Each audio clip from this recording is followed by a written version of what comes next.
الله الله الله الله الله الله.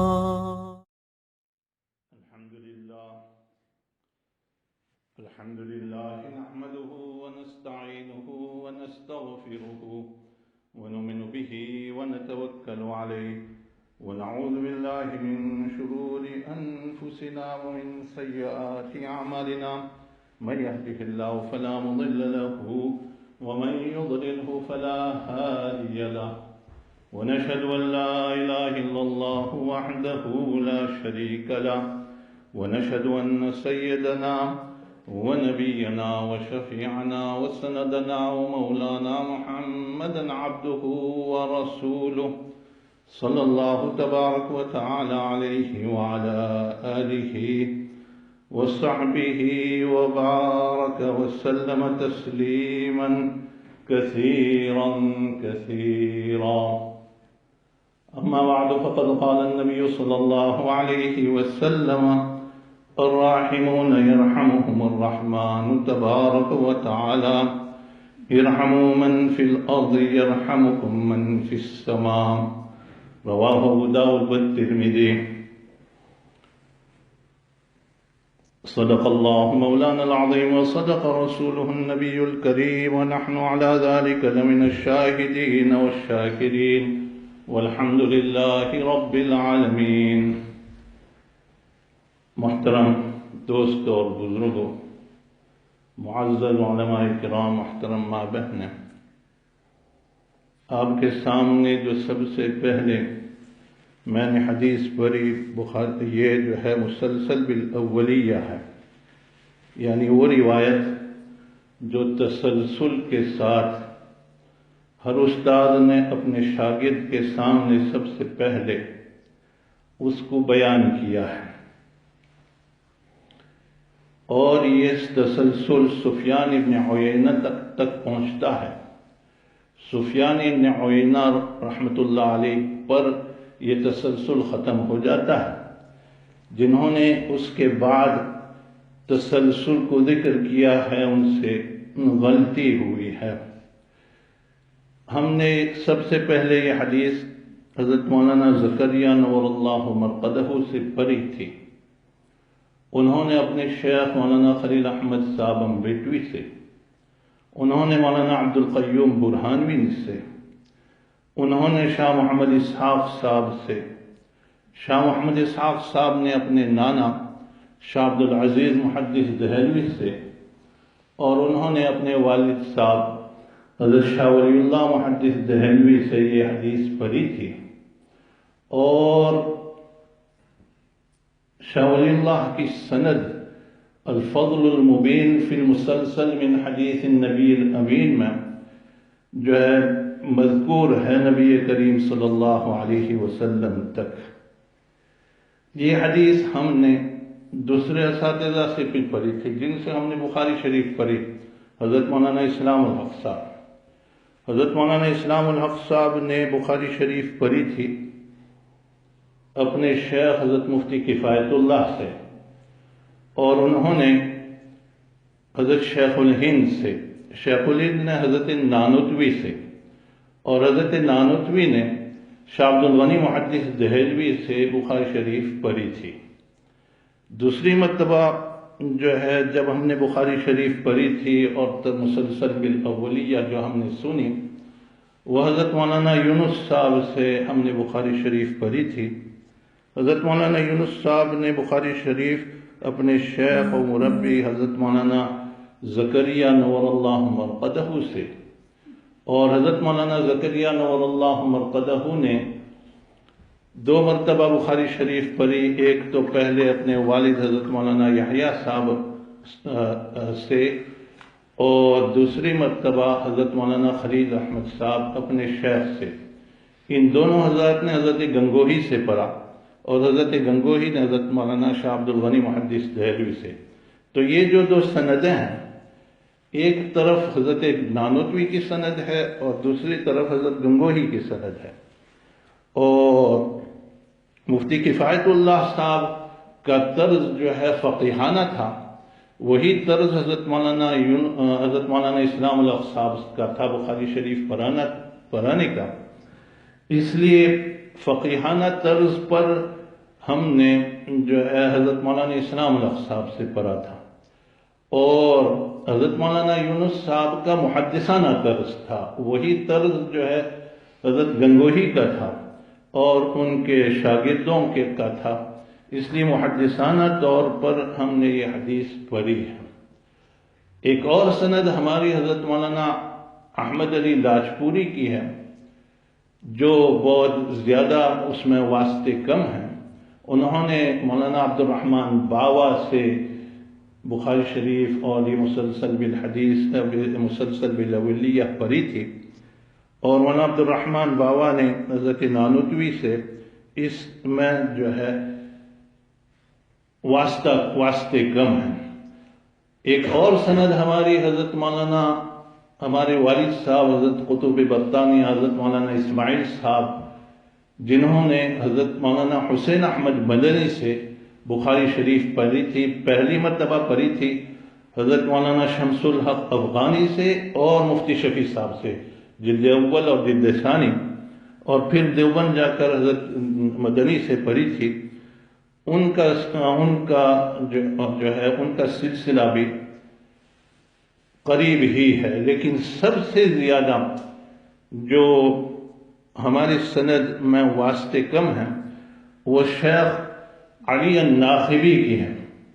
وہ جدہ میں تھے اور یمن کے تھے، اور مشائخ ہند کا دستور رہا ہے کہ وہ ہمیشہ مشائخ یمن سے سند لیتے ہیں، اس لیے کہ ان میں واسطے کم ہوتے ہیں۔ اس کی وجہ یہ ہے کہ مشائخ یمن کی عمریں بہت لمبی ہوا کرتی ہے، 100 سے متجاوز، 105، 102، 104۔ حضرت شیخ علی الناخبی کی عمر 105 تک ہوئی ہے۔ تو جب 3-4 اس طرح کے شیوخ آ جائیں تو 2-3 واسطے کٹ ہو جاتے ہیں۔ اس وجہ سے مشائخ ہند کے سلسلے میں نبی کریم صلی اللہ علیہ وسلم تک عام طور پر 23 یعنی 23 واسطے ہیں، کم ہوں تو 21 ہیں، لیکن شیخ علی الناخبی کی سند میں 17 ہیں۔ اسی وجہ سے ہمارے شیخ حضرت مولانا یونس صاحب نے بھی ان سے جو ہے اجازت حدیث لی، اور اللہ کا شکر ہے کہ جدہ میں جا کر حضرت کی عمر اس وقت 105 سال کی عمر تھی، اور کچھ وجوہات کی وجہ سے سفر میں دیر ہو جاتی ہے، تو ہم لوگ 11 بجے رات کو وہاں پہنچے مولانا یونس رندیرہ کے ساتھ، اور حضرت شیخ تو سو گئے تھے، تو دروازہ کھولا، بیٹی نے یوں کہا کہ یہ تو بہت دیر ہو گئی، لیکن ہم نے کہا دور سے آئے ہیں، تو انہوں نے ان کو جگایا، وہ وضو کر کے آئے اور انہوں نے ہمیں اجازت حدیث دی۔ اللہ تعالیٰ ان کی قبر کو نور سے بھر دے اور ان کے درجات کو بلند کرے۔ تقریباً 1999 سے بخاری شریف کا اختتام ہو رہا ہے یہاں جامعۃ الکوثر میں، اور عموماً ہر مرتبہ میں کوئی نہ کوئی بات ایسی بیان کرتا ہوں اختتام سے پہلے کہ جو بچوں اور بچیوں کو مفید ہو۔ تو اس مرتبہ ہم نے سوچا کہ آپ کے سامنے والدین کی خدمت کس طرح کی جاتی ہے، اور والدین جب بڑھاپا ہو جائے تو ان کے ساتھ کیا معاملہ کرنا چاہیے، اس کے متعلق کچھ عرض کروں۔ اس کی وجہ یہ ہے کہ اب کچھ جو ہے رجحان اس طرف جا رہا ہے کہ لوگ اپنے والدین کو جو ہے ہوم میں بھیج دیتے ہیں، یا جس طرح کما حقہ ان کی خدمت کرنی چاہیے اس طرح نہیں کر پاتے۔ تو قرآن پاک کہتا ہے وَقَضَىٰ رَبُّكَ أَلَّا تَعْبُدُوا إِلَّا إِيَّاهُ وَبِالْوَالِدَيْنِ إِحْسَانًا، اور تمہارے رب نے یہ فیصلہ کر لیا ہے کہ اسی کی عبادت کرو، اور وَبِالْوَالِدَيْنِ إِحْسَانًا، اور والدین کے ساتھ اچھا معاملہ کرو۔ امام قرطبی نے لکھا ہے کہ اس کا مطلب یہ ہے کہ حق تعالی شانہ نے عبادت کے ساتھ، اپنی عبادت کے ساتھ، اللہ تعبد الا ایاہ، اپنی عبادت کے ساتھ والدین کو جوڑ لیا ہے. یعنی کتنی اہمیت ہے اس کی، اور اس میں کتنا جو ہے اس بات پر زور دیا گیا ہے. اسی وجہ سے عبداللہ ابن عمر کی روایت ہے جس کو امام بخاری نے نقل کیا ہے، سألت رسول اللہ صلی اللہ علیہ وسلم ای العمل احب الی اللہ عز وجل، میں نے نبی کریم صلی اللہ علیہ وسلم سے سوال کیا کہ اللہ کے رسول کون سا عمل تیرے نزدیک آپ کے نزدیک سب سے بہتر ہے؟ قال الصلاة علی وقتها، تو حضور صلی اللہ علیہ وسلم نے فرمایا کہ نماز اپنے وقت پر ادا کی جائے. ثم قال ثم ایو، قال بر الوالدین، پھر میں نے پوچھا کہ اس کے بعد کون سا عمل سب سے افضل ہے؟ آپ صلی اللہ علیہ وسلم نے فرمایا کہ والدین سے اچھا سلوک کرو. یعنی والدین کے ساتھ اچھا سلوک کرنا یہ نماز کے ساتھ جوڑ دیا ہے. پہلے قرآن پاک کی آیت میں جو ہے اللہ تعالیٰ کی عبادت کے ساتھ جوڑ دیا ہے، اور یہاں پر نماز کے ساتھ اس کا ذکر کیا ہے. معلوم ہوا کہ والدین کا حق کتنا ہے. اب دیکھیے جو ہے باپ کے متعلق حدیث میں کیا ذکر ہے. امام احمد، امام ترمذی اور ابن ماجہ نے حضرت ابو الدرداء رضی اللہ تعالیٰ عنہ سے روایت نقل کیا ہے کہ باپ جنت کا درمیانی دروازہ ہے. باپ جنت کا درمیانی دروازہ ہے. تمہیں اختیار ہے کہ اس کی حفاظت کرو اور اس کو ضائع نہ کرو. جب کسی چیز کا درمیانی دروازہ تو اصل دروازہ ہوتا ہے. جیسے یہاں جامعہ میں آتے ہیں تو مین جو گیٹ دروازہ ہے وہ کتنا بڑا ہے، وہ اصل اہم دروازہ ہے اندر داخل ہونے کا. جنت میں داخل ہونا چاہتے ہو تو جو ہے اپنے والدین کی خدمت کرو. اسی طرح جو ہے ترمذی اور حاکم نے روایت نقل کی ہے ابن عمر سے کہ اللہ کی رضا باپ کی رضا ہے. اللہ کی رضا میں باپ کی رضا ہے، اور اللہ کی ناراضگی باپ کی ناراضگی ہے. اور ایک اور روایت میں ابن ماجہ میں روایت ہے حضرت ابو امامہ رضی اللہ تعالیٰ عنہ سے کہ پوچھا کسی نے کہ یا رسول اللہ اولاد پر باپ کا کیا حق ہے؟ تو نبی کریم صلی اللہ علیہ وسلم نے فرمایا تمہارے والدین دونوں تیری جنت ہے یا دوزخ ہے. دونوں تیری جنت ہے یا دوزخ ہے. لیکن اس کے ساتھ ماں کا کیا حق ہے؟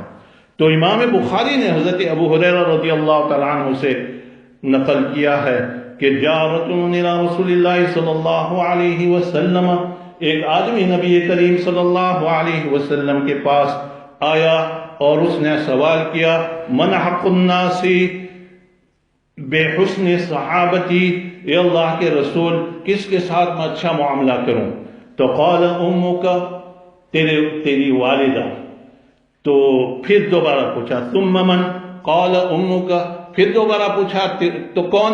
تو یوں کہا تیری ماں. پھر ثم قال من؟ پھر پوچھا کون؟ تو یوں کہا امک، تو تیری والدہ. تو ثم قال، پھر پوچھا ثم من؟ اس کے بعد کون؟ تو یوں کہا کہ ابو کا، یعنی اس کے بعد جو ہے تیرے والد کا درجہ ہے. 3 مرتبہ ماں کا درجہ، اس کے بعد باپ کا درجہ.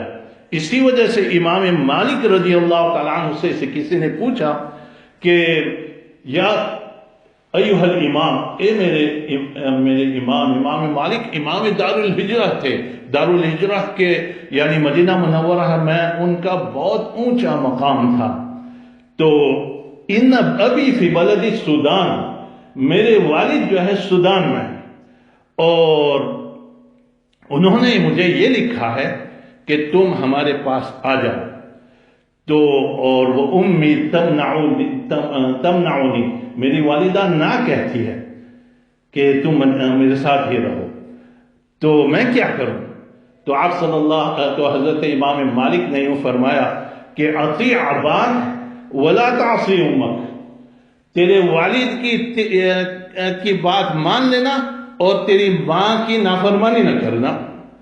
تو یعنی گویا دونوں کا خیال رکھو، دونوں کا خیال رکھو۔ اب اگر کوئی اس طرح پھنس گیا ہو تو کیا کرنا چاہے؟ تو امام لیث ابن سعد جو بہت بڑے فقیر تھے، اور امام لیث ابن سعد مصر میں رہتے تھے، ان کے متعلق علماء یوں کہتے ہیں کہ لیث ابن سعد، امام شافعی نے کہا کہ لیث ابن سعد افقہ من مالک ولكن ضيعه تلامذته۔ امام لیث ابن سعد جو ہے امام مالک سے زیادہ فقیہ ہیں، لیکن ان کے تلامذہ نے ان کو ضائع کر دیا، یعنی ان کو اتنے قابل تلامذہ نہیں ملے جو ان کی باتوں کو پھیلاتے اور ان کی باتوں کو کی ترویج کرتے۔ تو امام لیث ابن سعد یوں کہتے ہیں کہ ماں کی اطاعت کرے۔ اس کی وجہ یہ ہے کہ علامہ محاسبی نے لکھا ہے کتاب الرعایہ میں کہ انہ لا خلاف بین العلماء ان للام ثلاثۃ ارباع البر وللاب الربع۔ اس میں کوئی اختلاف نہیں علماء کے درمیان کہ جو ہے اطاعت کو چار حصوں میں تقسیم کیا جائے، divided into 4، اور 3 جو ہے ماں کے لیے ہے اور 1 باپ کے لیے۔ اس کی وجہ یہ ہے کہ جو ہے نبی کریم صلی اللہ علیہ وسلم نے، جیسے میں نے بخاری شریف میں نے ذکر کیا ہے، نبی کریم صلی اللہ علیہ وسلم نے 3 مرتبہ ماں کا ذکر کیا ہے اور پھر جو ہے باپ کا ذکر کیا ہے۔ اب دونوں کا خیال رکھنا چاہیے، تو روایات میں دونوں کا بھی ذکر ہے۔ امام مسلم نے حضرت ابو ہریرہ رضی اللہ تعالیٰ عنہ سے نقل کیا ہے کہ رغم انفو، اس کا ناک خاک آلود ہو۔ قیل یا رسول اللہ من ہم، وہ کون؟ تو آپ صلی اللہ علیہ وسلم نے فرمایا من ادرک والدیہ عندہ الکبر احدہما او کلیہما ثم لم يدخل الجنہ، جو والدین کو پالے اور یا دونوں میں سے دونوں کی عمر بڑھاپے میں پالے اور پھر وہ جنت میں داخل نہ ہو تو وہ اس کا ناک خاک آلود ہو۔ اور دوسری روایت میں بخاری کی کتاب بر الوالدین میں بھی اسی قسم کی روایت ہے، اس میں ہے فلم یدخلاہ الجنہ، وہ دونوں جو ہے ان کو جنت میں داخل نہ یعنی خدمت کر کے وہ دونوں جو ہے جنت میں اس کو داخل نہ کر دے تو وہ جو ہے بڑا محروم انسان ہے۔ اس لیے والدین کی خدمت کیا کرو۔ اب یہاں اس ملک میں جو ہے ہر ایک مشغول ہوتا ہے، اپنے جاب میں، اپنے کام میں مشغول ہوتا ہے۔ تو ایک بات میں عرض کروں، اس کی عرض کرنے کی وجہ میں یہ بتلاتا ہوں کہ میں پہلے اس کو ذکر نہیں کرتا تھا، لیکن جب شیخ جمال فرانس سے آئے اور اسی آفس میں ہم ایک مرتبہ بیٹھے ہوئے تھے تو کچھ بات نکلی، تو انہوں نے کہا کہ میرے والدین بوڑھے ہو چکے ہیں۔ تو میں نے یہ ترتیب بتلائی کہ ہم لوگوں نے ہمارے والدین کے لیے ترتیب بنائی تھی کہ ہر ایک نے ایک دین متعین کر لیا تھا، اور جو ہے وہ دین متعین کر کے جو ہے وہ دن الگ اور رات الگ تمام بھائیوں نے یہ متعین کر دیا تھا۔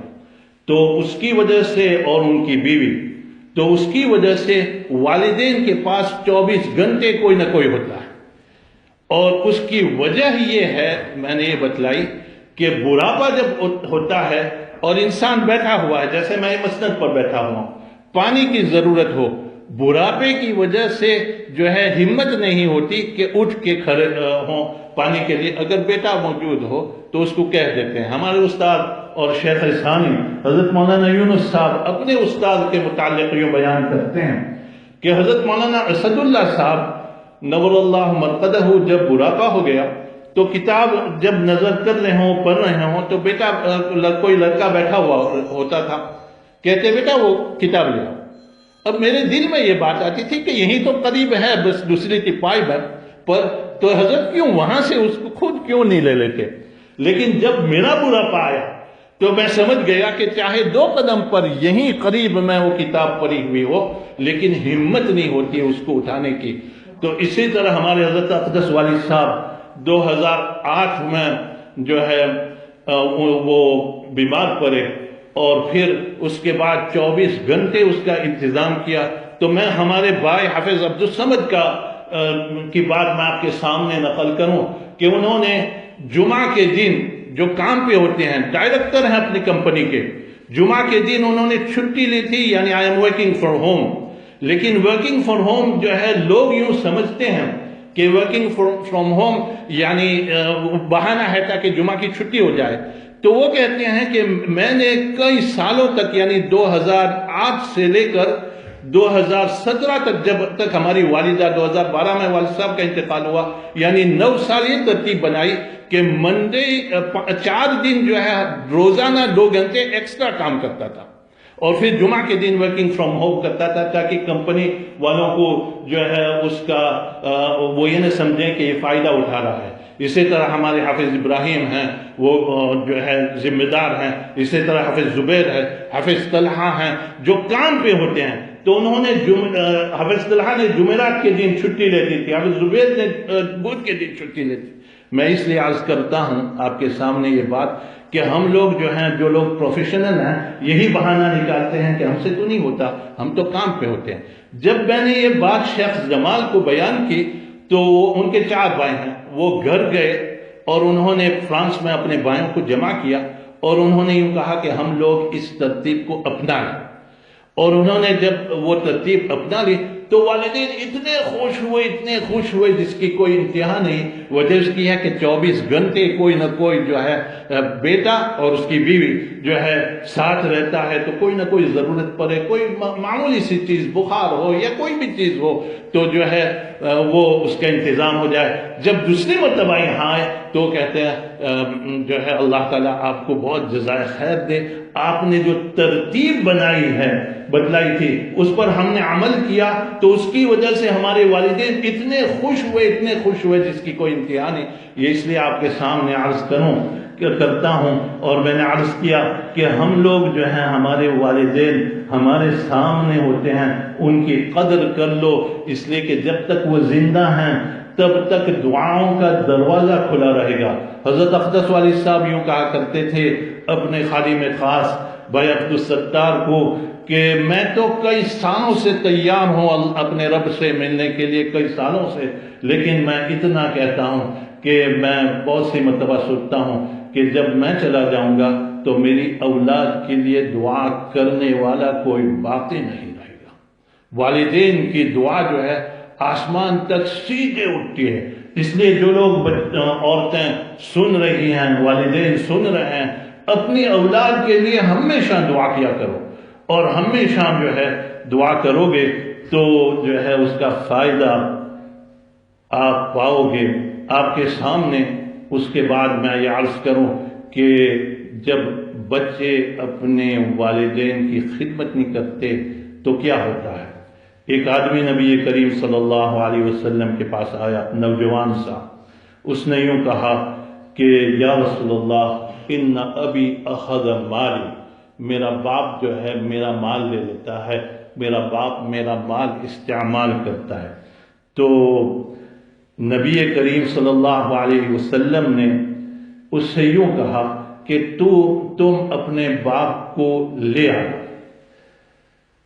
جب وہ گیا باپ کو لینے کے لیے تو فرشتہ جبرائیل علیہ السلام نبی کریم صلی اللہ علیہ وسلم کے پاس آیا اور یوں کہا کہ یا رسول اللہ ان اللہ عز وجل یقرئک السلام، اللہ تعالیٰ آپ پر سلام بھیجتے ہیں. وَيَقُولُ لَكَ إِذَا جَاءَكَ الشَّيْخُ فَاسْأَلْهُ عَنْ شَيْءٍ قَالَهُ فِي نَفْسِهِ مَا سَمِعَتْهُ أُذُنَاهُ. جب شیخ وہ باپ آئے گا تو ان سے وہ بات پوچھ لینا کہ جو انہوں نے دل میں بات کہی ہے اس کے کان نے بھی ابھی تک نہیں سنی، یعنی دل میں وہ بات کہی ہے. تو جب وہ شیخ بڑے آئے، باپ آیا، تو نبی کریم صلی اللہ علیہ وسلم نے ان سے پوچھا کہ مال بالو ابنک یشکوک اترید ان تاخذ مالہ، کیا بات ہے تیرا بیٹا تجھ سے کیوں شکایت کرتا ہے، کیا تو اس کا مال لینا چاہتا ہے؟ تو انہوں نے جواب دیا کہ یا رسول اللہ سے پوچھ لیجئے، میں جو مال خرچ کرتا ہوں یہ اس کی خالہ پر اس کی پھوپھی پر اور اپنے آپ پر جو ہے میں خرچ کرتا ہوں۔ تو آپ صلی اللہ علیہ وسلم سمجھ گئے اور یوں کہا کہ کافی ہے، بہت ہے، میں سمجھ گیا، کافی ہے، دعنا من ھذا، اب کوئی بات بیان کرنے کی ضرورت نہیں۔ پھر آپ صلی اللہ علیہ وسلم نے فرمایا کہ اخبرنی عن شیء قلتہ فی نفسک، جو بات تو نے تیرے دل میں سوچی ہے وہ مجھے بتلا، اور ما سمعتہ اذناک، جو تیرے کان نے بھی نہیں سنی، یعنی دل میں تو نے بات کہی ہے۔ تو شیخ نے یوں کہا یا رسول اللہ واللہ، خدا کی قسم آپ ایسی بات کرتے ہیں ہمیشہ جس سے پتہ چل جاتا ہے کہ یقیناً آپ اللہ کے نبی ہیں، اس لیے کہ جو بات میں نے دل میں کہی ہے میرے کان نے بھی نہیں سنی، وہ آپ کو کیسے پتہ چلا؟ تو آپ صلی اللہ علیہ وسلم نے فرمایا جو ہے قل وانا اسمع، آپ فرمائیے میں کہتا ہوں۔ انہوں نے، وہ تو شاعر لوگ تھے، عبداللہ بن رواحہ، حسان ابن ثابت، زید ابن حسان ابن ثابت، اور اسی طرح کوئی بھی صحابی، آپ دیکھیے ابو طالب جب چلتے پھرتے شعر پڑھتے تھے تو انہوں نے شعر کہا تھا غدوتک مولودا ومتک یافعا، میں نے بچپن میں تمہیں کھلایا اور جوانی میں ذمہ داری اٹھا لی، تعل بما اجنی علیک وتنحل، جو کچھ کماتا تھا وہ تجھ پر خرچ کرتا تھا۔ اذن لیلۃ ضافتک بالسقم لم ابت لسقمک الا ساہرا اتملل، جب رات کو تمہیں کوئی بیماری پیش آ جاتی تو میں سوتا نہیں تھا، باپ اسی طرح کرتا ہے، اور تمہاری بیماری کی وجہ سے میں خود بیمار اور میں خود جو ہے بیدار ہی رہتا تھا۔ جو بچیاں جامعۃ الکوثر کی ہیں وہ جانتے ہیں، میں نے بار بار ان کو کہا، ان کو معلوم ہے کہ جب آپ میں سے کوئی بچی یہاں رات کو بیمار پڑتی ہے تو مجھے نیند نہیں آتی۔ کتنی مرتبہ جو پرانی بچیاں ہیں اس طرح ہوا کہ فون آیا کہ اس کو یہ تکلیف ہے، رات کو 2 بجے 3 بجے ہم نے فون اٹھایا اور یہاں ہاسپٹل جو ہے لے گئے ہم لوگ ان کو، اور میں خود ڈرائیو کر کے لے گیا۔ کیا باپ جو ہے اپنے بیٹے کے ساتھ یہی معاملہ کرتا ہے، اور ہم نے الحمدللہ یہاں جو بچیاں پڑھی ہیں ان کو اپنی بیٹیوں کی طرح رکھا ہے۔ کانی انا المطروق دونک بالذی طرقت به دونی قعینی تمحلو، گویا تمہاری بیماری مجھے ہی لگ گئی ہے اور جو ہے تمہاری وجہ سے میں پوری رات رویا کرتا تھا۔ اب اخیر میں کہتے ہیں فلیتک اذا لم ترع حق ابوتی، خاص اگر تو میرے باپ ہونے کا حق ادا نہ کرتا تو فعلت کالجار المصاقب یفعل، تو کم از کم اس طرح کرتا جیسے کوئی پڑوسی اپنے جو ہے پڑوسی کے ساتھ اچھا معاملہ کرتا ہے، کم از کم اتنا تو کرتا۔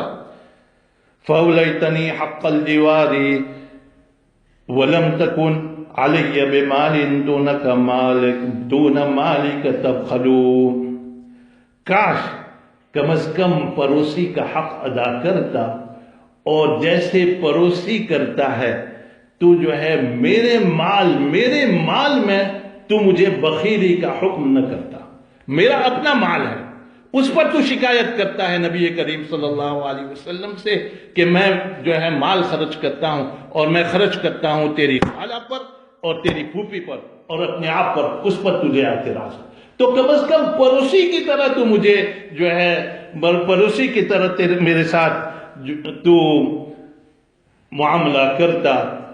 نبی کریم صلی اللہ علیہ وسلم اس نوجوان پر بڑے ناراض ہوئے اور جو ہے اس کا گریبان پکڑا، تلابیب لفظ آیا ہے، اور یوں کہا انت و مالک لابیک، تیرا اور تو اور تیرا مال تیرے باپ کا ہے، تو اور تیرا مال تیرا باپ کا ہے۔ تو یاد رکھو کہ جو ہے جب باپ بڑھاپا آ جاتا ہے اور باپ اور ماں سختیاں کرتی ہیں، بعض مرتبہ جو ہے بے وجہ ڈانٹتے ہیں، کیوں؟ اس لیے کہ جو ہے ارذل العمر ہے، تو ہمیں اس وقت برداشت کر لینا چاہیے۔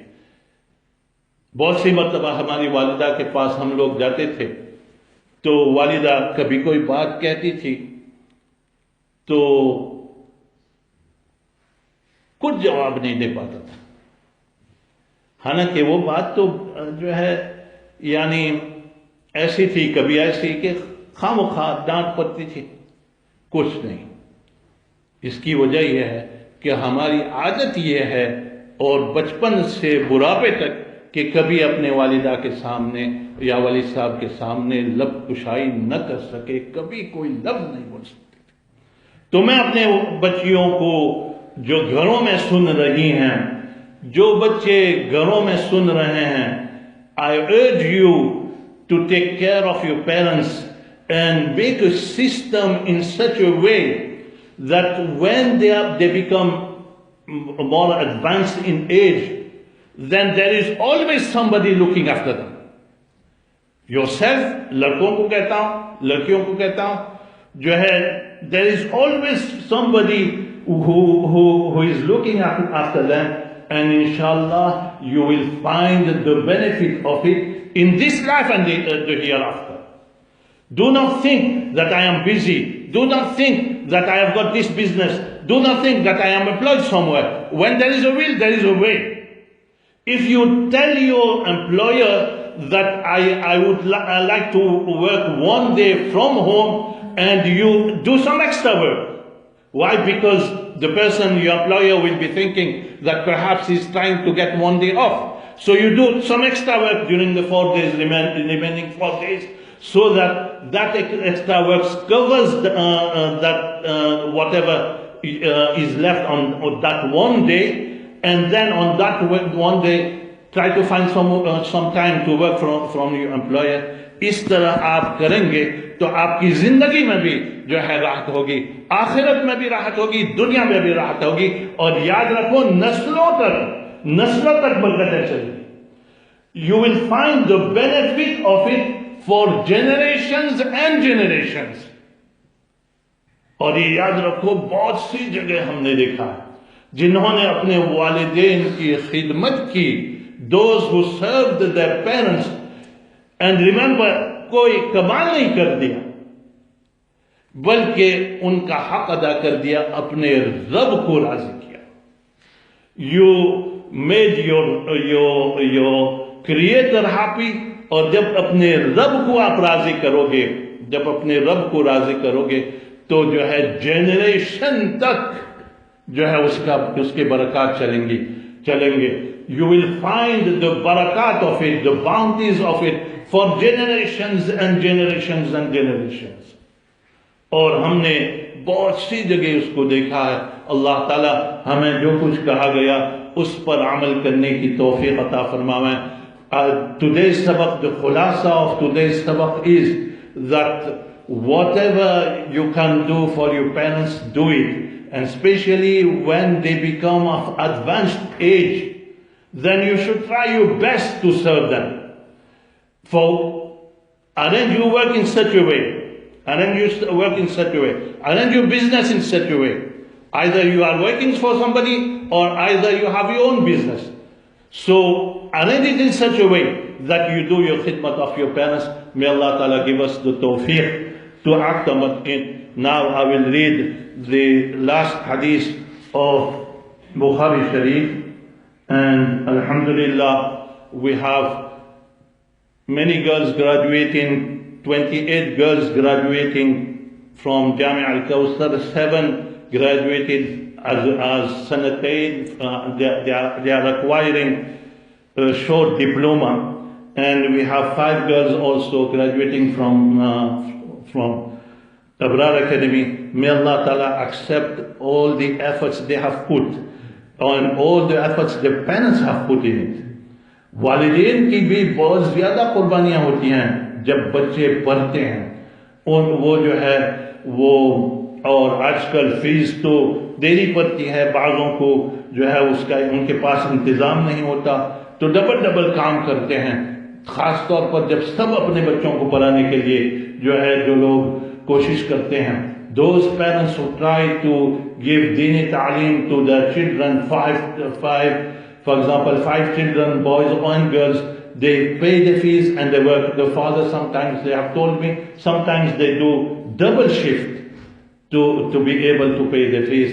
May Allah Ta'ala accept all the efforts of the parents and the efforts of the children as well. باب قول اللہ تعالی ونضع الموازین القسط لیوم القیامہ، اور ہم نے انصاف کے ترازو رکھ دیے قیامت کے دن. والنعمال، انصاف کے ترازو، یہاں جمع کا لفظ آیا ہے، اور کیا بہت ہی زیادہ میزان ہوں گے، بہت ہی زیادہ ترازو ہوں گے؟ تو ایک قول یہ ہے کہ ہر شخص کے لیے ایک میزان ہوگا. دوسرا قول یہ ہے کہ ہر عمل کے لیے میزان ہوگا، اور اس پر دلیل ان حضرات نے یہ اختیار کی ہے کہ وَمَنْ خَفَّتْ مَوَازِينُهُ یعنی اعمالہ، تو ہر عمل کے لیے میزان ہوگا. لیکن جمہور علماء یہ فرماتے ہیں کہ ایک ہی میزان ہوگا. اور تو سوال یہ پیدا ہوتا ہے کہ یہاں جمع یعنی پلورل کا لفظ کیوں لایا گیا؟ تو اس کا جواب حافظ ابن حجر اسقلانی نے یہ دیا ہے کہ جیسے نوح علیہ السلام کے متعلق کذبت قوم نوح المرسلین، نوح علیہ السلام نے رسولوں کی تکذیب کی. ایک رسول تھے لیکن رسولوں کی تکذیب کی. یہ جمع تخفیم کے لیے ہے. تو اسی طرح یہاں پر کہ بہت ہی بڑا ترازو ہوگا. باب قول اللہ تعالی ونضع الموازین القسط لیوم القیامہ وان اعمال بنی آدم وقولهم یوزن، اعمال بنو آدم کا کہ اعمال کا وزن ہوگا. اس میں اعمال کا وزن ہوگا، صحیفہ اعمال کا وزن ہوگا، یا ابدان کا وزن ہوگا. تینوں قول ہیں جو محدثین اپنے اپنے اسباق میں بیان کرتے ہیں، اور جو ٹیکنیکل ٹرمز ہیں. وَأَنَّ أَعْمَالَ بَنِي آدَمَ وَقَوْلَهُمْ يُوزَنُ وَقَالَ مُجَاهِدْ الْقِسْطَاسُ الْعَدْلُ بِالرُّومِيَّةِ وَيُقَالُ الْقِسْطُ مَصْدَرُ الْمُقْسِطِ وَهُوَ الْعَادِلُ وَأَمَّا الْقَاسِطُ فَهُوَ الْجَائِرُ. یہاں مجاہد کہتے ہیں کہ قسطاس جو لفظ ہے اس سے مراد عدل و انصاف ہے، اور یوں کہا گیا ہے کہ قسط مصدر المقسط، مقسط کا مصدر ہے. اور حقیقتاً جو لوگ نحو صرف جانتے ہیں وہ جانتے ہیں کہ قسط مقسط کا مصدر نہیں ہوتا، اور اس کے جوابات محدثین نے مختلف دیے ہیں. وَهُوَ الْعَادِلُ وَأَمَّا الْقَاسِطُ فَهُوَ الْجَائِرُ. مقسط جو ہے وہ عادل کو کہتے ہیں، اور قاسط جو لفظ آیا ہے وہ ظالم کو کہتے ہیں. وبالاسناد المتصل منا الى الامام المحقق رحمه الله قال حدثنا احمد بن اشكاب قال حدثنا محمد بن فضيل عن عمارة بن القعقاع عن ابي هريرة عن ابي زرعة عن ابي هريرة رضي الله تعالى عنه قال النبي صلى الله عليه وسلم كلمتان حبيبتان الى الرحمن خفيفتان على اللسان ثقيلتان في الميزان سبحان اللہ وبحمدہ سبحان اللہ العظیم. دو کلمے ایسے ہیں جو اللہ کے یہاں بڑے محبوب ہیں، زبان پر بڑے ہلکے ہیں، اور جو ہے میزان پر بہت ہی زیادہ بھاری ہیں. وہ سبحان اللہ وبحمدہ سبحان اللہ العظیم ہے. سبحان اللہ وبحمدہ جب ہمارے استاد حضرت مولانا اسلام الحق صاحب یہاں پر پہنچتے تھے تو حضرت مولانا اسلام الحق صاحب ہر ایک سے کہتا تھا، فرماتے تھے کہ جو ہے اس کو میرے ساتھ 3 مرتبہ پڑھو سبحان اللہ. تو آپ لوگ بھی 3 مرتبہ ہر ایک اپنے گھر میں بھی 3 مرتبہ اس کو پڑھیں. سبحان اللہ وبحمدہ سبحان اللہ العظیم سبحان اللہ وبحمدہ سبحان اللہ العظیم سبحان اللہ وبحمدہ سبحان اللہ العظیم. یہاں مناسبت کیا ہے ماقبل کے ساتھ، اس کا ذکر جو ہے مختلف مشائخ نے مختلف جگہوں پر جو ہے ذکر کیا ہے ایک ذکر ایک کتاب میں یہ مذکور ہے کہ وآخر دعواہم عن الحمد للہ رب العالمین، جب انسان جنت میں جائے گا تو اس کا اخیر لفظ جو ہوگا وہ الحمدللہ، اللہ کی تعریف ہوگی۔ تو امام بخاری نے اپنی کتاب کو جو ہے مکمل کیا اسی پر الحمدللہ۔ قرآن جنت میں مسلمان جب جائے گا تو اس کا اخیری لفظ الحمدللہ ہوگا، اس لیے امام بخاری نے اپنی کتاب کو اسی پر مکمل کیا ہے۔ اور یہ قرآن پاک کی آیت دعواہم فیہا سبحانک اللہم، جب انسان جنت میں جائے گا تو اس کی دعا، یہاں دعویٰ جو ہے دعا کے معنی میں، دعا جو ہے سبحانک اللہم ہوگا۔ یہاں پر سوال یہ پیدا ہوتا ہے کہ مفسرین نے دعویٰ جو کلیم کے معنی میں ہے، ٹو کلیم سم تھنگ، دعویٰ کا ترجمہ دعا سے کیوں کیا؟ تو اس کی وجہ یہ ہے کہ جب انسان جنت میں جائے گا تو اس کو ہر چیز اس کی خواہش پر مل جائے گی۔ جب یہ سوچے گا کہ مجھے یہ ملنی چاہیے تو دل میں جو بات آئے گی وہی یہ کلیم آئے گا دل میں، جو بھی بات کلیم آئے گی دل میں، جو چیز وہ چاہے گا تو اسی وقت حاضر ہو جائے گی۔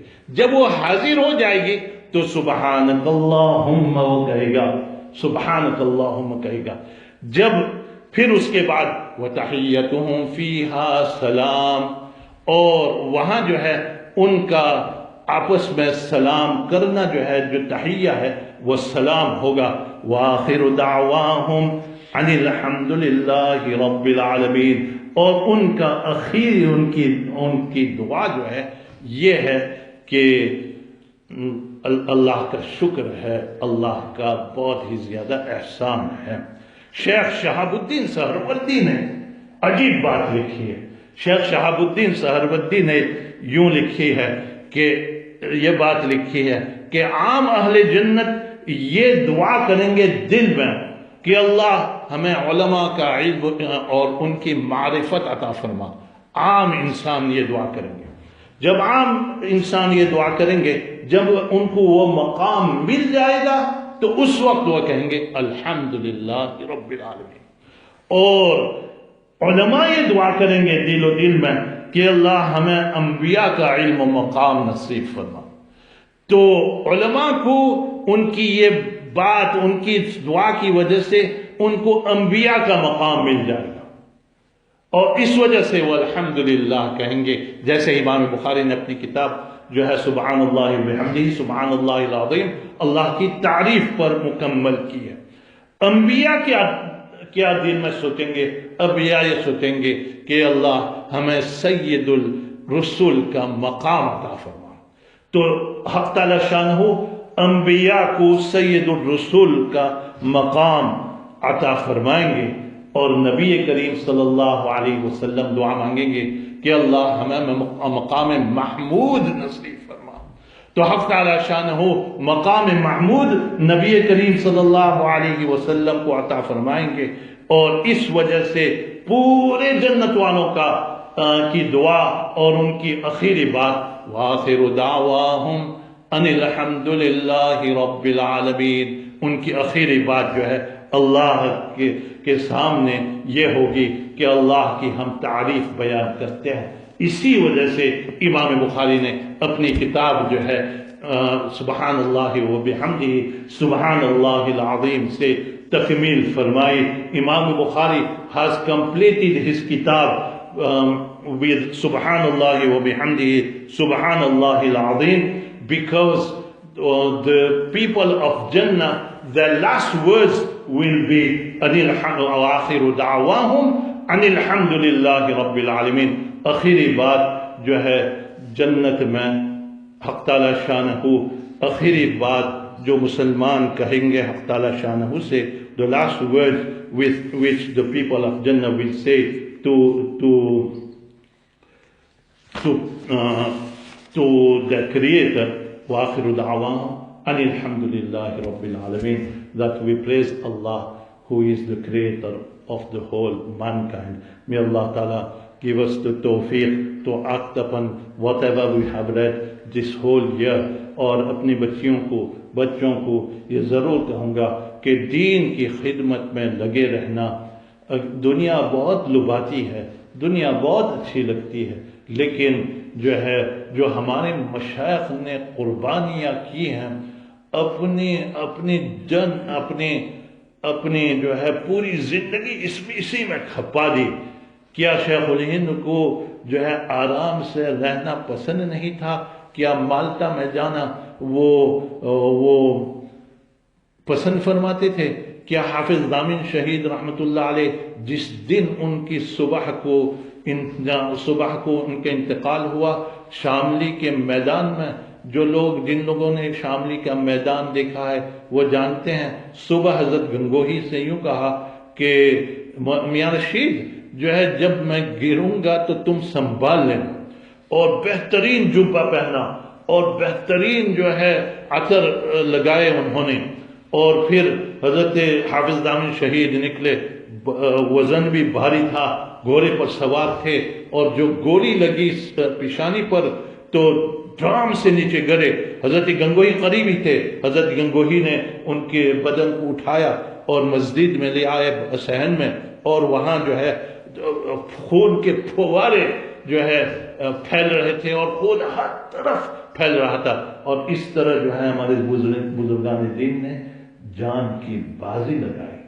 نبی کریم صلی اللہ علیہ وسلم نے جعفر ابن ابی طالب اپنے چچا زاد بھائی، عبداللہ زید ابن حارثہ اپنے لے پالت ادبتت سن، جعفر ابن ابی طالب اپنے چچا زاد بھائی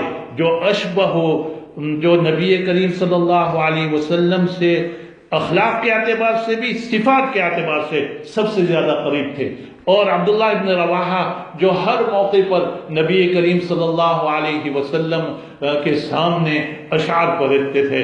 نبی کریم صلی اللہ علیہ وسلم ایک مرتبہ سفر میں جا رہے تھے تو عبداللہ ابن رواحہ وہ اونٹ گھوڑے پر سوار تھے، درمیان میں حضرت عمر بن الخطاب تھے، اور اس طرف حضرت عبداللہ ابن رواحہ تھے.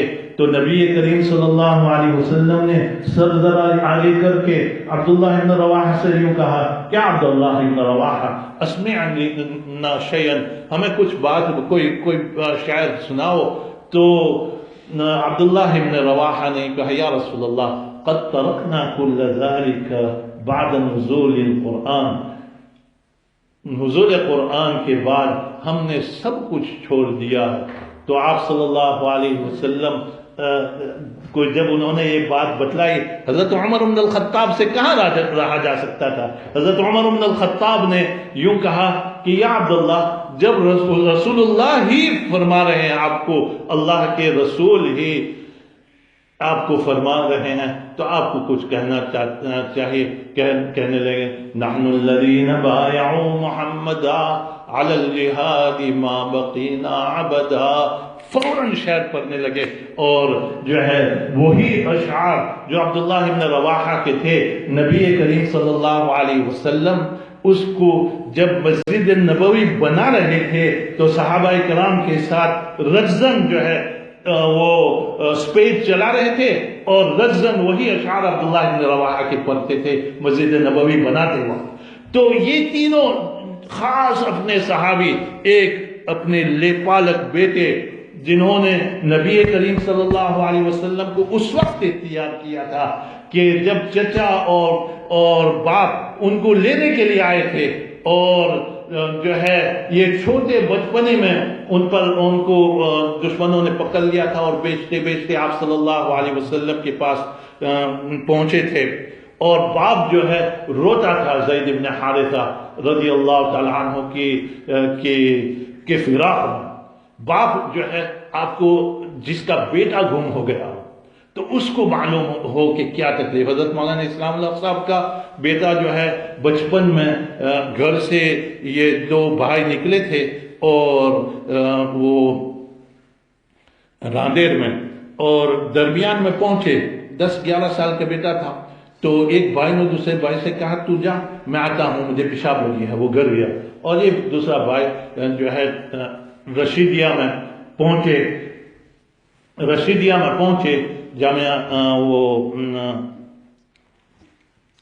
جامعہ حسینیہ میں جہاں حضرت پڑھاتے تھے، تو پڑھنے کے لیے گئے۔ رات کو جب 4 بجے پہنچے تو تیرا بھائی کیا ہے؟ تو وہ تو صبح جو ہے پیشاب کرنے کے لیے گیا تھا، تو آیا نہیں، گھر پہ نہیں آیا تھا۔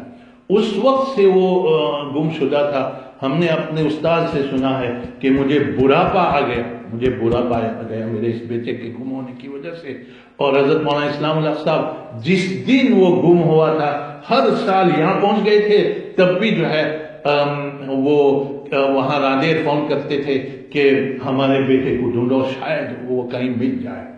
تو جن کی زندگی اس طرح گزرتی ہے، تو بیٹا جو ہے، بیٹے کے گم ہونے پر باپ زید حارثہ جو ہے یہ شعر پڑھتے تھے، بقیت علی زید ولم ادری ما فعل، میں رویا زید کو یاد کرتے ہوئے میں رویا کرتا ہوں، بقیت علی زید ولم ادری ما فعل، حی فیرجا ام اوتی دونہ الاجل، کیا وہ زندہ ہے کہ اس کی امید رکھی جائے یا وہ اس کے انتقال ہو جائے، تو انگریزی میں کہتے ہیں we can bring closer to it. تو یہ جب باپ اس طرح جو ہے اپنے بیٹے کو یاد کرتا ہو، اور پھر جب ان کے قبیلے، تو وہ پورے حجاز میں ڈھونڈتے رہتے تھے، جب ان کے قبیلے کے کچھ افراد آئے مسجد حرام میں، تو دیکھا کہ زید ابن حارثہ یہ انہی کا حارثہ کے بیٹا ہے، تو جو ہے ہمارے قبیلے کا ہے، تو چونکہ کچھ جانتے تھے، ہاں تو ان کو کہہ دینا میرے والدین کو کہ میں ٹھیک ہوں۔ یہ واپس گئے تو والد کو یوں کہا، والد اور چچا کو، کہ تمہارے بیٹا تو وہاں مکہ مکرمہ میں ہے۔ تو والد اور چچا آئے اور پہلے تحقیق کی، تو پتہ چلا کہ یہ تو الامین کے پاس ہے جو سب سے زیادہ امانت دار ہے، تو یہ خوش ہوئے۔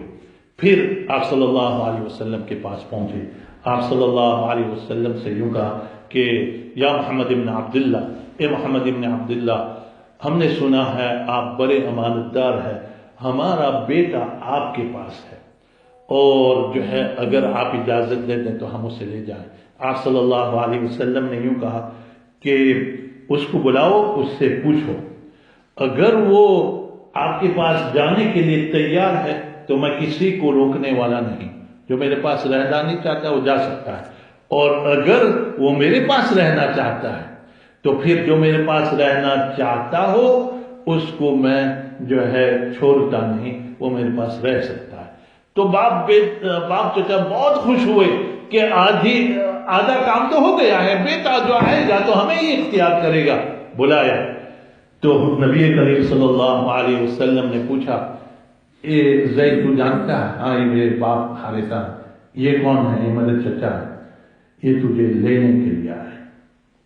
تو زید ابن حارثہ کہنے لگے، وہ اس باپ کے متعلق جو یہ شعر پڑھتے تھے، اور شعر بھی عجیب، میں اس کو گنگناتا رہتا ہوں، بقیت علی زید ولم ادری ما فعل، حی فیرجا ام اوتی دونہ الاجل، حی فیرجا ام اوتی دونہ الاجل۔ تو زید بن حارثہ نے کہا کہ میں آپ کے پاس سے جانا نہیں چاہتا۔ تو پھرک اٹھے باپ اور چچا کہ اے زید، تو غلامی کو پسند کرتا ہے آزادی کی زندگی سے، اور تو یہ پسند کرتا ہے کہ تو غلام رہے۔ تو کہنے لگے، ان کے پاس میں نے جو بات پائی کسی اور کے پاس نہیں پائی۔ آپ صلی اللہ علیہ وسلم بے حد خوش ہوئے، ہاتھ پکڑا، اور یہ پورا قافلہ ساتھ چلا، کعبۃ اللہ میں لے گئے، اور کعبۃ اللہ میں مسجد حرام میں اعلان کیا کہ جو لوگ مجھے جانتے ہیں وہ جانتے ہیں، وہ جو نہیں جانتے وہ جان لیں کہ میں محمد ابن عبداللہ ابن عبد المطلب ہوں، اور میں یہ کہتا ہوں کہ یہ زید آج سے میرا بیٹا ہے، آج سے زید ابن محمد اس کا نام ہے۔ اس وقت سے زید ابن محمد نام، ان کا نام جو ہے صحابہ کرام ان کو زید ابن محمد کہتے تھے، جب تک کہ قرآن پاک کی آیت نازل نہیں ہوئی، ما کان محمد ابا احد من رجالکم ولكن رسول اللہ وخاتم النبیین۔ محمد صلی اللہ علیہ وسلم آپ میں سے کسی کے والد نہیں بلکہ وہ رسول اللہ ہیں اور آخری نبی ہے۔ اس کے بعد زید بن حارثہ کہنے لگے لوگ اور وہی نام مشہور ہوا۔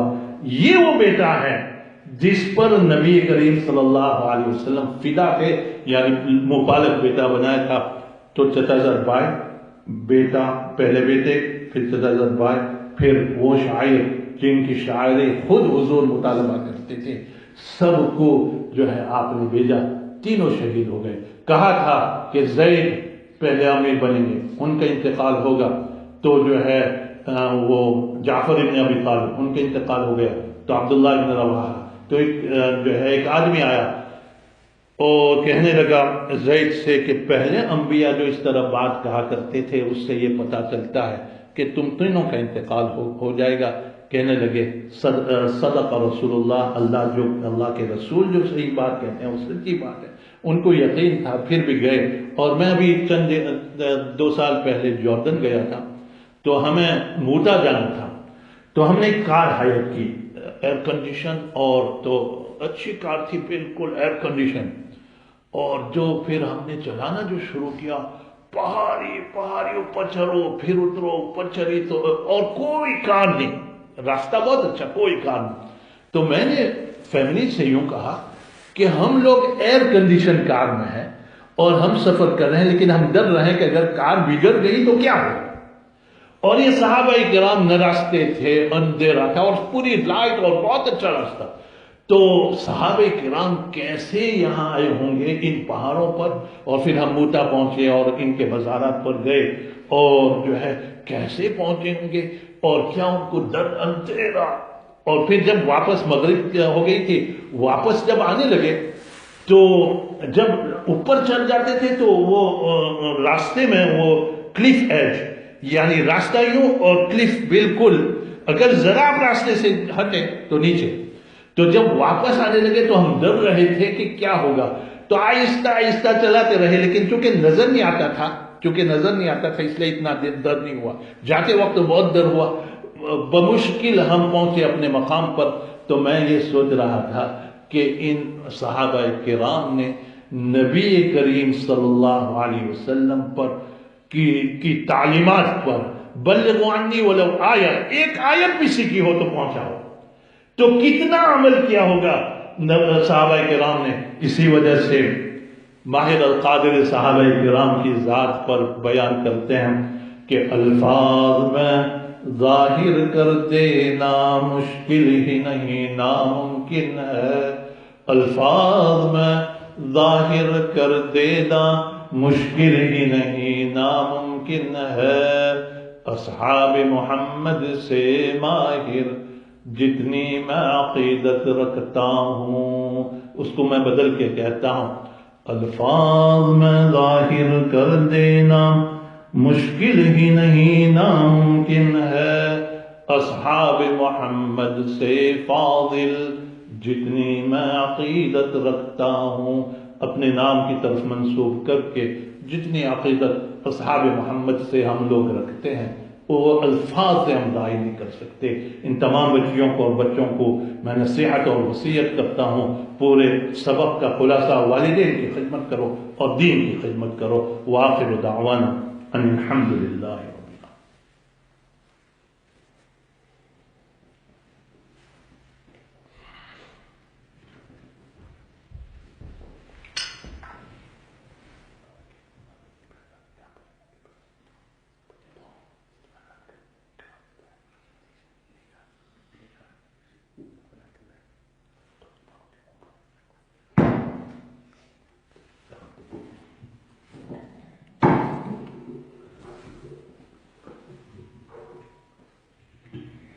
اللہ سبحانہ وتعالیٰ ہم سب کو تمام باتوں پر کہیں کوئی باتوں پر عمل کرنے کی توفیق نصیب فرمائے. Allah subhanahu wa ta'ala give all of us ability to act upon all the things that have been mentioned in our dars, in our, by our satira, the teachers and the abas.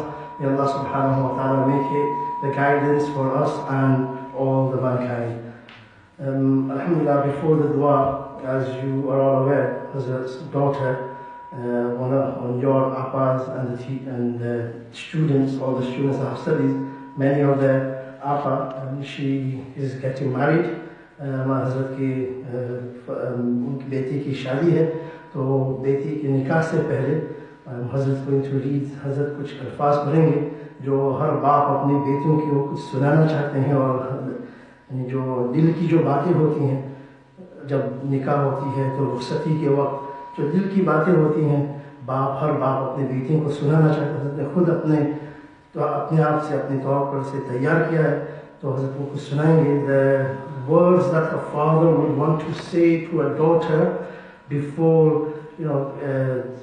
making her departing her or getting her married. So the Hazrat has prepared these words in Urdu, and these are the words from Hazrat, then the family, to Hazrat's daughter, Apa Fatima.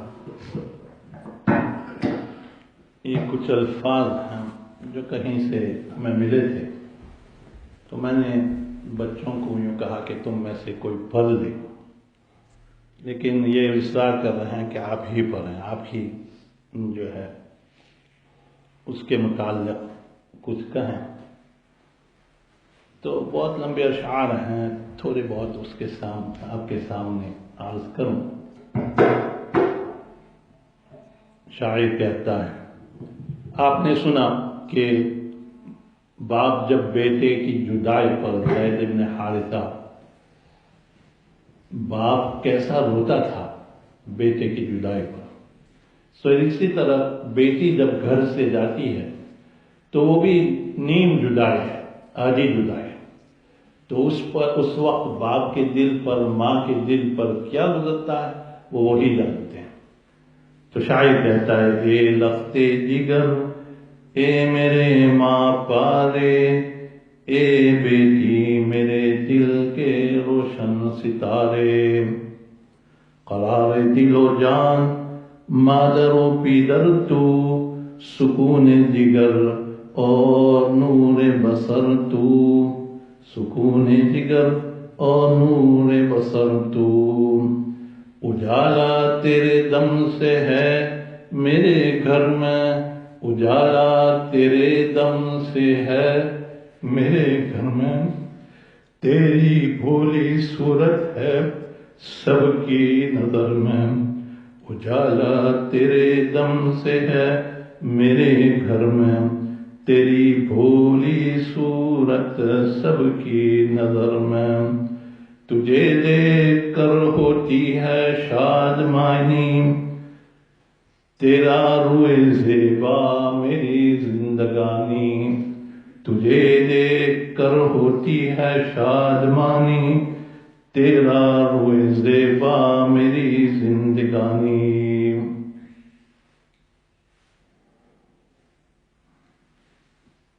تیرے غم میں حالت تباہ ہو رہی ہے کہ تو آج ہم سے جدا ہو رہی ہے. اے لخت جگر اے میرے ماں پارے, اے بیٹی میرے دل کے روشن ستارے, تجھے دیکھ کر ہوتی ہے شادمانی, تیرا روئے زیبا میری زندگانی. بس اسی پر اتفاق ہے. اللہ تعالیٰ جو ہے اس ہونے والے نکاح کو برکات کا ذریعہ بنائے, اور ہر جگہ جہاں جس کی بیٹی ہو اللہ تعالیٰ ان کی شادی کے موقع پر ان کو راحت و سکون نصیب فرمائے.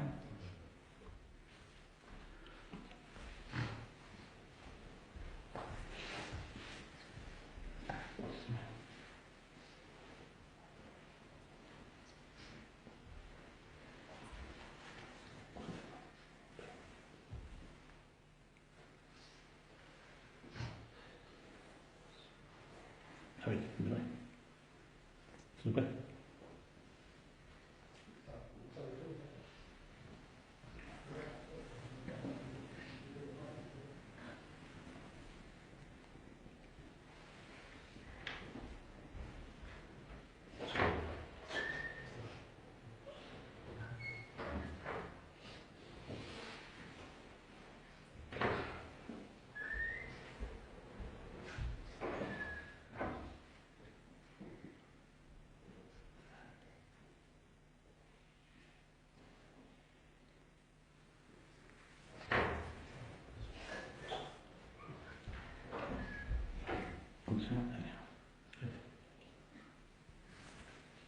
تھوڑی دیر انتظار کرنا ہے درود شریف پر.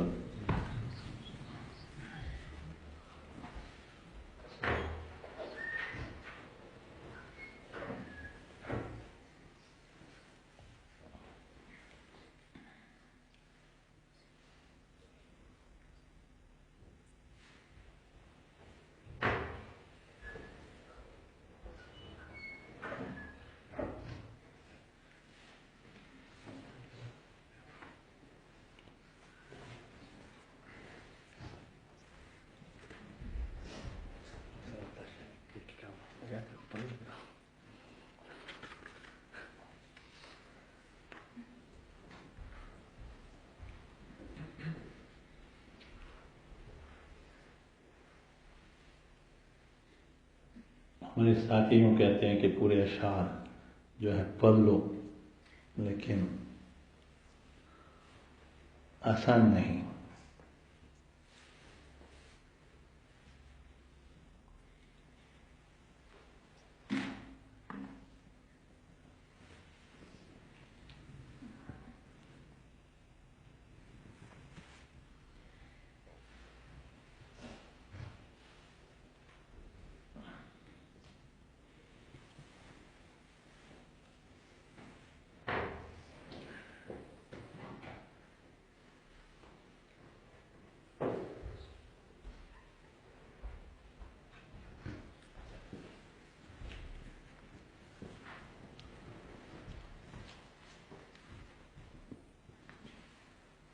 تو ہماری بیٹی عالمہ فاطمہ کا نکاح مولانا اسماعیل نوراز سے ہو رہا ہے. اللہ تعالیٰ اس نکاح کو قبول فرمائے اور خیر کا ذریعہ بنائے. بسم اللہ الرحمن الرحیم. الحمد للہ نحمده ونستعینه ونستغفره ونؤمن به ونتوکل علیہ ونعوذ بالله من شرور أنفسنا ومن سيئات أعمالنا من يهده الله فلا مضل له ومن يضلله فلا هادي له ونشهد أن لا إله إلا الله وحده لا شريك له ونشهد أن سيدنا ونبينا وشفيعنا وسندنا ومولانا محمدا عبده ورسوله صلی اللہ علیہ وعلى آلہ وبارک وسلم تسلیما کثیرا کثیرا. ارسلہ بالحق بشیرا ونذیرا من یطع اللہ ورسولہ فقد رشد ومن يعصهما فإنه لا يضر إلا نفسه ولا يضر الله شيئا. أما بعد فقد قال تبارك وتعالى في كتابه المجيد وفرقانه الحميد. أعوذ بالله من الشيطان الرجيم. بسم الله الرحمن الرحيم.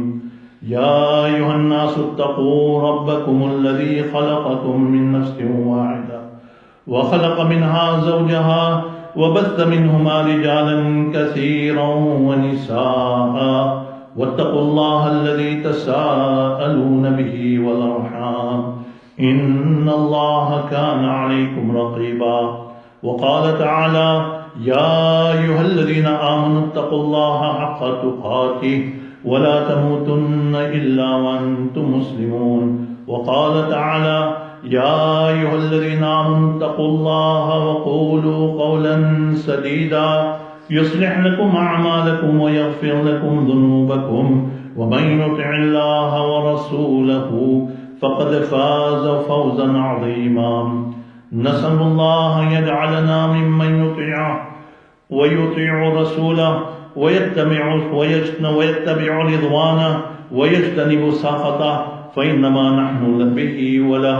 قال النبي صلى الله عليه وسلم: النكاح من سنتي.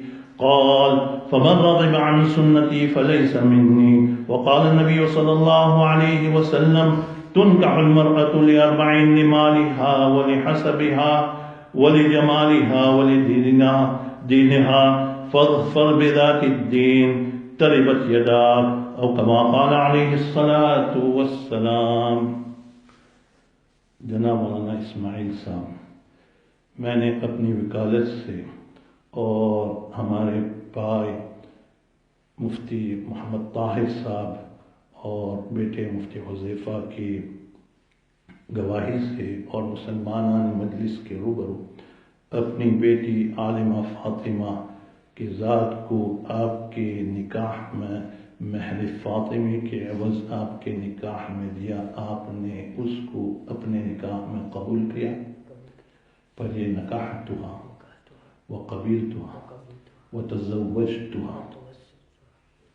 بارك الله لك وبارك الله عليك وجمع بينكما في خير. بارك الله لك وبارك الله عليك وجمع بينكما في خير.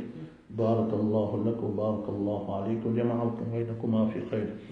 اللهم الف بينهما كما الفت بين آدم وحواء على نبينا وعليه الصلاة والسلام. یا اللہ ان کے آپس میں محبت و الفت نصیب فرما جس طرح تو نے آدم علیہ السلام اور حواء علیہ السلام کے درمیان الفت و محبت نصیب کی تھی. اللہم الف بینہما کما الفت بین ابراہیم وحاجر وسارہ علیہ الصلاۃ والسلام. یا اللہ محبت و الفت نصیب فرما جس طرح ابراہیم علیہ السلام اور حاجر اور سارہ کے درمیان محبت ڈالی تھی. اللہم الف بینہما کما الفت بین موسیٰ وصفورہ علی نبینا وعلیہ الصلاۃ والسلام. یا اللہ موسیٰ اور صفورہ کے درمیان جس طرح تو نے محبت ڈالی تھی اسی طرح تو محبت ڈال دے. اللہم الف بینہما کما الفت بین محمد صلی اللہ علیہ وسلم وخدیجۃ الکبریٰ رضی اللہ تعالی عنہا. یا اللہ نبی کریم صلی اللہ علیہ وسلم اور خدیجۃ الکبریٰ کے درمیان جس طرح تو نے محبت ڈالی تھی اسی طرح محبت ڈال دے آپس میں. یا اللہ اللہم الف بینہما کما الفت بین محمد صلی اللہ علیہ وسلم وعائشہ وحفصہ وبقیت الازواج المطہرات رضوان اللہ تعالی علیہم اجمعین.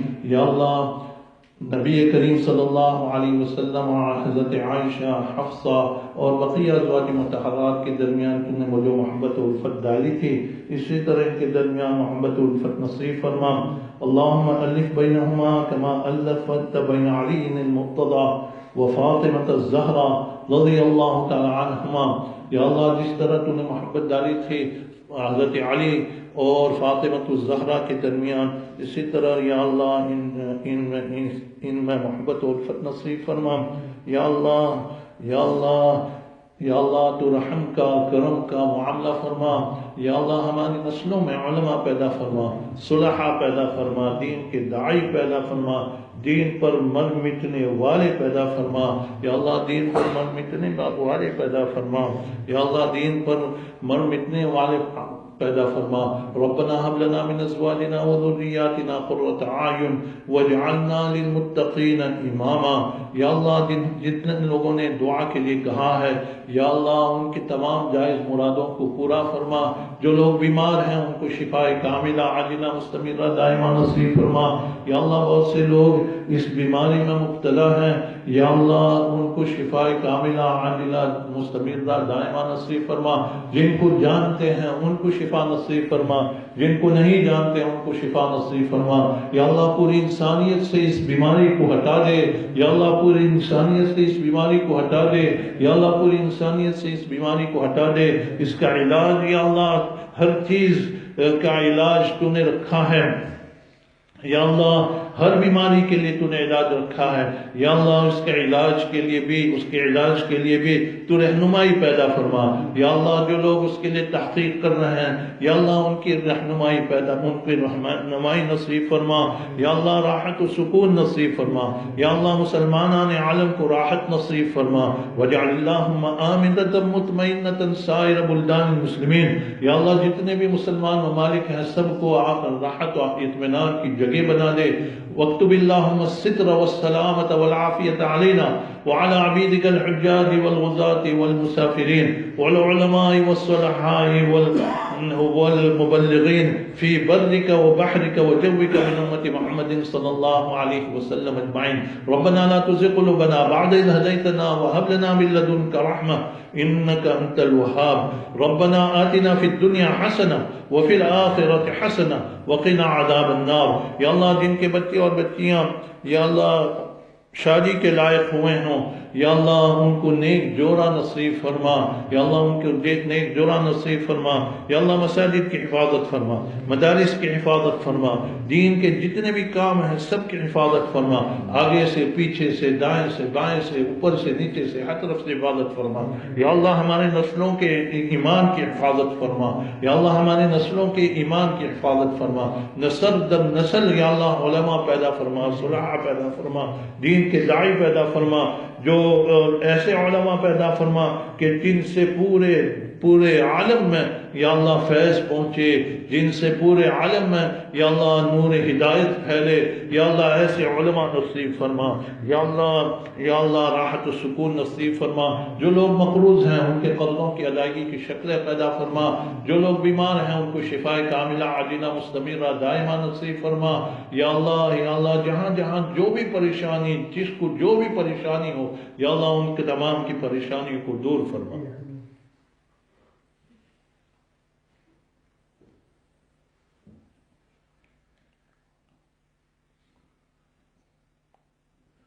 اللهم صل على سيدنا محمد صلاة تنجينا بها من جميع الأحوال والآفات وتقضي لنا بها جميع الحاجات وتطهرنا بها من جميع السيئات وترفعنا بها عندك على الدرجات وتبلغنا بها أقصى الغايات من جميع الخيرات في الحياة وبعد الممات إنك على كل شيء قدير اللهم إنا نسألك من خير ما سألك منه نبيك محمد صلى الله عليه وسلم ونعوذ بك من شر ما استعاذك منه نبيك محمد صلى الله عليه وسلم إن الله وملائكته يصلون على النبي يا أيها الذين آمنوا صلوا عليه وسلموا تسليما اللهم صل على محمد وعلى آل محمد كما صليت على إبراهيم وعلى آل إبراهيم إنك حميد مجيد اللهم بارك على محمد وعلى آل محمد كما باركت على إبراهيم وعلى آل إبراهيم إنك حميد مجيد سبحان ربك رب العزة عما يصفون والسلام على المرسلين والحمد لله رب العالمين برحمتك يا أرحم الراحمين